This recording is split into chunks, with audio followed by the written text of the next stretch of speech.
ভারতের টিমে ব্যাটিং করার জন্য গাভাস্কার, তারপর ক্রিকেটের গড হয়ে সচিন টেন্ডুলকার, তারপর ক্রিকেটের কিং হয়ে বিরাট কোহলি। ফিউচারে এদেরকে রিপ্লেস করার মতো হতে পারে ভারতবর্ষের টিমে অনেকজন ব্যাটসম্যান জন্ম নেবে। কিন্তু আপনাকে বলি তো ভারতের টিমে একটা প্লেয়ার যার রিপ্লেসমেন্টে শুধু ভারতে কেন কখনো কোথাও পৃথিবীর কোনো প্রান্তে জন্ম নেবে না, শুধুমাত্র একটাই ভারতের টিমে বর্তমান সময়ে জসপ্রীত বুমরা। আমি যদি শুধু আপনাকে 2024-এর কথা বলি তো যেটার জন্য মানুষ সবকিছু ছেড়ে অপেক্ষা করছিল, 2024 টি-20 ওয়ার্ল্ড কাপ। বুমরা আয়ারল্যান্ডের বিরুদ্ধে প্রথম ম্যাচেই man of the match award নিয়ে তার টি-20 ওয়ার্ল্ড কাপ শুরু করে।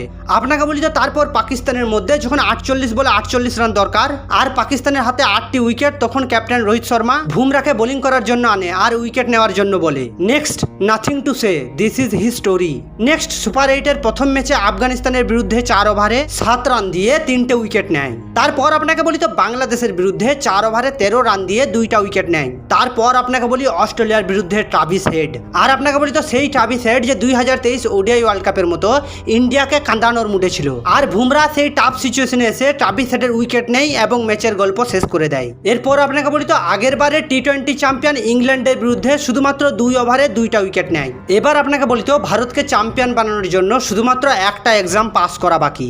এরপর আপনাকে বলি তো সাউথ আফ্রিকার বিরুদ্ধে ফাইনাল খেলতে গিয়ে ভারত প্রথমে ব্যাট করে 177 রান টার্গেট দেয়, আর তার জবাবে সাউথ আফ্রিকার টিম তাগড়া ব্যাটিং করে 15 ওভারের মধ্যে 147 রান করে নেয়, শুধুমাত্র 4টে উইকেট হারিয়ে। আর ওই ম্যাচের মধ্যে ভারতের জেতার চান্স শুধুমাত্র 3% ছিল। আর এই পুরো ভারতবর্ষের খুশিকে ফিরিয়ে দেওয়ার মতো শুধুমাত্র একজন ব্যক্তি, আর ওই মোমেন্টে গিয়ে সে আবার তার ম্যাজিক দেখায়। সে এত বড় পৃথিবীকে বুঝিয়ে দেয় যে এত বড় পৃথিবীর মধ্যে কেন জসপ্রীত বুমরা 1 নম্বর বোলার। সাউথ আফ্রিকার ম্যাচ জেতার জন্য দরকার 30 বলে 30 রান। ক্লাসেন এবং মিলার পিচের মধ্যে সেভ থাকার পরেও বুমরাকে তারা ব্যাক ফুটে খেলার প্ল্যান করে, কিন্তু আপনাকে বলি তো বুমরা ওই 2 ওভারে জাস্ট 5 রান দেয়, সাথে জনসনের উইকেটটাও নেয় এবং সমস্ত পেসার সাউথ আফ্রিকার বিরুদ্ধে চাপিয়ে দেয়। তারপর আপনাকে বলি তো ফাইনালি ভারত ট্রফি জেতে। ভারত 10 বছরের একটা লম্বা অপেক্ষাকে শেষ করে। আপনাকে বলি তো যে কোনো ফরম্যাটে কখনো কোনো দেশের অথবা কোনো প্লেয়ার বুমরাকে অ্যাটাক করতে পারেনি। আপনাকে বলি তো অ্যাটাক করা তো অনেক দূরের কথা, প্লেয়ারকে পিচে দাঁড়াতে পর্যন্ত দেয়নি। প্রতিটা ম্যাচের মধ্যে আমরা এমন দেখতাম যে অপোজিট টিমটা 20 ওভার নয় 16 ওভার খেলতে এসছে, কেননা বুমরার 4 ওভার ওটাতে আপনি হাত ধুয়ে দিন। আপনাকে বলি তো ওয়ার্ল্ড কাপের প্রথম ম্যাচ থেকে লাস্ট ম্যাচ পর্যন্ত বুমরা কিং পারফরমেন্স দেয়, যার সফলতা তাকে ম্যান অফ দ্য টুর্নামেন্ট দেয়।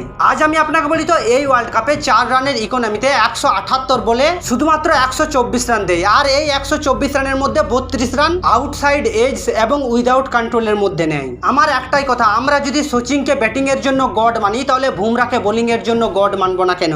আর আপনাকে বলি তো সব থেকে বড় কথা হচ্ছে যে দেশ ব্যাটিং এর জন্য রাজা বাদশাহ পয়দা করে, আর সেই দেশে বোলিং এর জন্য রাজা তার নিজের ক্রিকেটকে রাজ্য বানিয়ে দেয়।